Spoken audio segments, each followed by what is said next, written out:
Superannuation Scheme. Thank you, Mr Speaker. The Honourable Nathan Guy.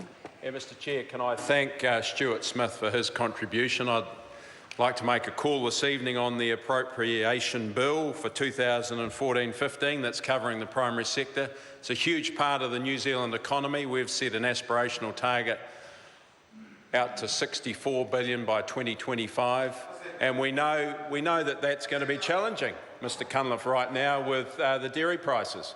But importantly, when we set that aspirational target, it's about doubling the value of the primary sector. And if Mr Cunliffe was listening this afternoon, he would have heard me talking in the House at question time about how the horticulture sector is going gangbusters. A new report out from Plant and Food shows they're worth about $4.3 billion of exports. Now Mr Cunliffe's gone quiet. And actually the Trans-Pacific Partnership, which Mr Cunliffe, I'm not sure where he sits personally, but his party's all over the place on it, they can't come out and support the Trans-Pacific Partnership, whereas in the past, the two big political parties in the New Zealand Parliament have supported free trade and market access opportunities. So here we have Mr Cunliffe who's saying, how's it going for our aspirational target of doubling the value of our primary sector exports, when on that side of the House, the Labor Party can't support what we want to do is open up new market access opportunities, 800 million consumers. The biggest benefactor of the Trans-Pacific Partnership is the primary sector. So I think it's fantastic that a lot of the primary sector is actually doing very, very well. Who else is doing well? The red meat sector. And of course, just come back from a very successful trip with the Prime Minister into China, where we've made some rapid progress on the chilled meat protocol. That's going to be fantastic. Instead of our meat products going into the chilled market frozen, we have an opportunity to put them on the best restaurants in Shanghai and Beijing and all the other cities in China to continue to add value. Also on that trip, we made significant progress. Further discussions have been had in terms of tourism, and that's great that Amway have signalled to bring down a whole lot of their professional staff down into Queenstown into off-season in the shoulder peak. We have an opportunity with these air links coming down to New Zealand full of tourists to put some of this wonderful chilled meat product into the back of the plane.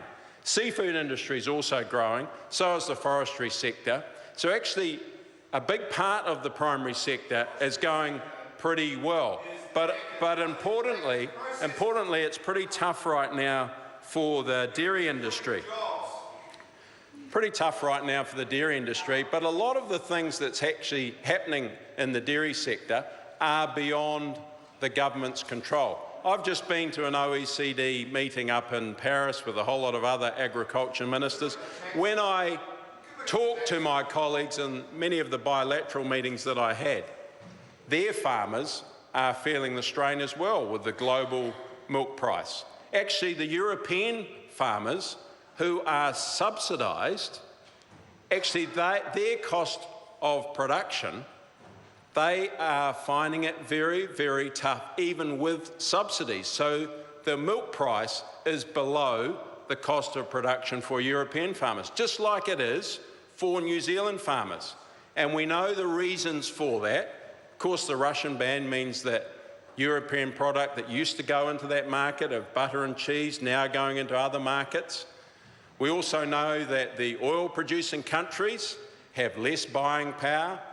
We also know that the European farmers, when their quotas came off, are producing more milk, up by about 2.2% in the last 12 months, forecast to grow to another 1 to 1.5%. That's a 157 billion litre market, so it is significant. But the fundamentals of the dairy industry across the world, with global with global population increasing, and you get back to the China market, it's fascinating when you see that 250 to 300 million are now in the middle class in China. That's forecast to grow to another 150 million people in the next 10 years. Then you think about their softening of their one-child policy, where they are forecasting 38 babies to be born a minute from memory. That's about a new Plymouth a day. So it is significant, the opportunities in China. Very successful visit by the Prime Minister and the Trade Minister up there, leading a strong trade delegation. Also, we heard when we were up there from Jack Ma, who's the founder of Alibaba. Now, Alibaba's an online trading mechanism, goods in, goods out, people buying and selling. And he's very focused on New Zealand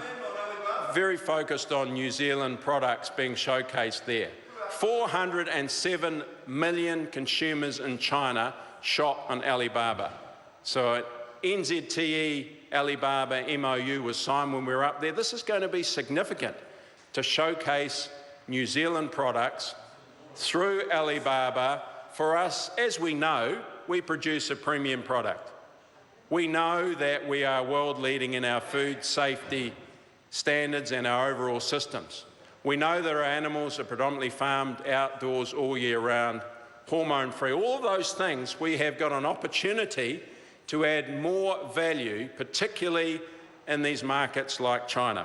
What I also want to talk about, and it was touched on a little bit earlier by Stuart Smith, is the focus that this government has on doubling the value of our primary sector exports out to 2025. The important point here is their value. There's no way that we'll be able to go and double the production. You think about our oceans, there's no way that we can go and catch sustainably double the amount of fish. The opportunity for us is to continue to add value. The opportunity for us is more water storage projects. We only collect and store 2% of the rain that falls in this country. The rest of it gets in the local streams and rivers and heads out to sea. We've got a huge opportunity to store more water in this country, to use it actually reliably. Because right now, you just look at the Taurua Ranges. The average rain up there is about 5 metres a year. Look at Martinborough. It's from memory, it's about 700 mils a year. You could almost throw a stone if you're a good cricket player from the Tauruas and hit Martinborough. So on one end, we've got huge amounts of water, but not at the right place at the right time. That's why this government is very focused on water storage projects. And I know the Greens hate this when I talk about water storage projects being good for the environment, because they are good for the environment, because you take the pressure off groundwater aquifers. That's hugely important. Look at Central Plains recharging into Lake Ellesmere, Te Waihora. We know that we've got an opportunity to store more water in this country, and we know it's good for the social fabric of society. We know it's good for economic growth, and we know fundamentally it's good for the environment. What we've also done as a government is we are investing more in biosecurity, and I'm very proud of the fact that we're investing more. I'm very proud of the fact that we've got more dog detector teams now. Actually, for those interested, any school pupil in New Zealand can get involved and name one of the beagle puppies right now. I think from memory it's the G litter, so they're out there talking to every school in the country, and a wonderful opportunity for school kids to get on board, because these beagle puppies and others that we've now got trained are an important part of the overall multi-layered biosecurity system that we have in New Zealand. And we are investing more in terms of dogs, we're investing more in terms of people. We've brought in the border levy, which means that now passengers, and about 55% of passengers that travel are foreigners, they need to pay for our border services. That means that as we have an increase in passenger numbers that we're experiencing at about 3.5% to 4% a year, that means that the cash will follow, and we can do more in terms of those very important biosecurity services, particularly at our airports and for our cruise liners. Also, we're out there consulting right now on animal welfare regulations. Hugely important as an exporting nation, worth about $23 billion, and I know that about 66% of New Zealand families own a pet.